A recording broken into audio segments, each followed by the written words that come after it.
Hey everyone, Anthony Fantano here, internet's busiest music nerd. Hope you're doing well. And it's time for another installment of reading your comments from some reviews over this past week or so. So let's get to it. Ba-bam. Yes, I was incredibly disappointed with that one as I was this one. I really did want it to be good. Balanced. More like chaos. My world is chaos. I've probably been more disappointed before, but again, I was disappointed. The world is shit, but I'm shit too. Boo hoo hoo. Winnie the Pooh is honestly a bar. Messages in music are important, but you have to make sure the music the message is in is good as well. I mean, that's potentially what it is. That's potentially the narrative. I mean, Hobo Johnson still strikes me as a relatively self-aware guy. And hopefully, I don't know, this is some kind of like Kaufman-esque ploy to get us feeling a certain way about his music. Well, regardless of how you feel about the direction in which one is being topped by the other, Lil Nas X definitely outperformed and out-arted. You know what? People hated the shit out of me for enjoying Hobo Johnson's last record. I have no grounds for calling out anyone for liking it or even seeing merit in it, frankly. Go ahead. I promise next review my enthusiasm will sort of maybe be back. Whoa. There's actually kind of something to this, which could mean that maybe the next stage of the Hobo Johnson metamorphosis will be Bloomer.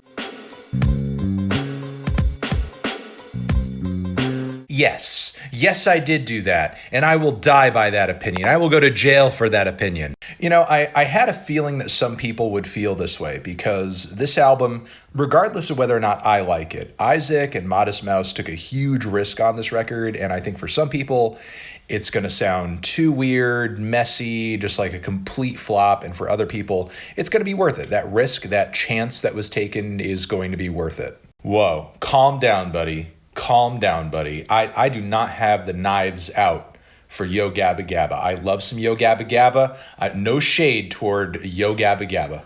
Okay, this is a bit much. I mean, they have a pretty decent-sized discography, and we're just talking about 2 albums now over the course of so many years. Oh, God, and that's another thing about this record, the cover. It's such a mess. As you should. If you enjoy this record, if you love this record, just keep listening to it. Don't let anything I've said about it sway you.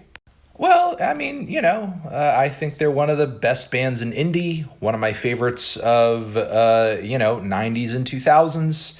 And, but I can still dislike some of their records, some of their new records, but still appreciate them overall as a band. I mean, that track just didn't stand out to me. There were a lot of comments about it, though, but I just didn't really see much in that one, honestly. But I do kind of agree with your other point here. This does, in a way, very much feel like an Isaac Brock album, and not necessarily in a bad way. I mean, obviously I'm not crazy about it, but I suppose it was an interesting change of pace for things to feel a little bit more, singular. I'm not sure what preconceived notions I really could have carried over given just how much of a huge departure this record was from everything else the band has done. You know what I mean?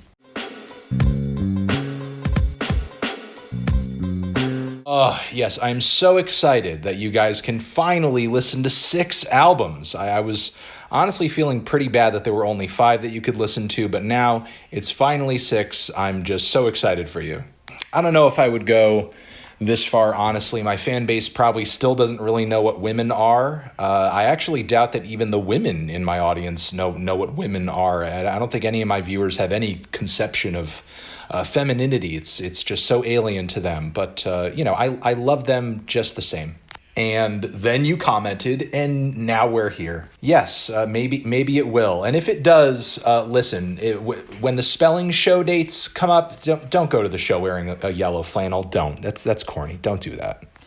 Are Tyler fans okay? Okay, guys, I know sometimes it takes a year or so, a couple of years in between tens, and we did just kind of move through a deadly pandemic, which is still going on. Frankly, it has not gone away, but I guarantee you, you will live to see the 10 after this one, and I don't keep you waiting that long. There's good albums abound. Honestly, I don't keep track of my effects too deeply. I'm aware of it. But I try to focus more on just what I gotta do, what I gotta get done. It's more important. But I mean, hopefully spelling does get a huge bump out of this. I do hope for that. I do hope for that. What a cute comment. Does the Infinity Gauntlet have 6 stones? I thought it was 5. I'm not a comic book nerd. I'm a music nerd. I'm sorry. Yes, I did hear this, and hey, it was money well spent. Aw, this one is so sweet. Look, if you don't hear it, and you're enjoying it anyway, all the more power to you, I guess. I just think there are portions of the record where the instrumentation really piles on, where it gets a little cluttered, honestly. I will never understand why so much of this band's fan base is just like up their ass about a simple genre label that obviously applies, that obviously influences them greatly. And for some reason, you think that them being in this genre is keeping me from seeing their music in the way you see it or enjoying their music, when it's not. I tell you the reasons that I'm not enjoying it as much as you, and for some reason you guys are still obsessed with like the genre label. Never ceases to disappoint me. Thank you. I appreciate your forgiveness. Yeah, I'm not really reviewing the intent or interested in it all that much, more the result. That's what I'm reviewing, the result. Zishin, have you given any of these comments or albums a listen? Thank you very much for watching. Let me know in the comments what you think I should review, or comments I should read next, video, link, something. Anthony Fantano, YouTube, videos, forever.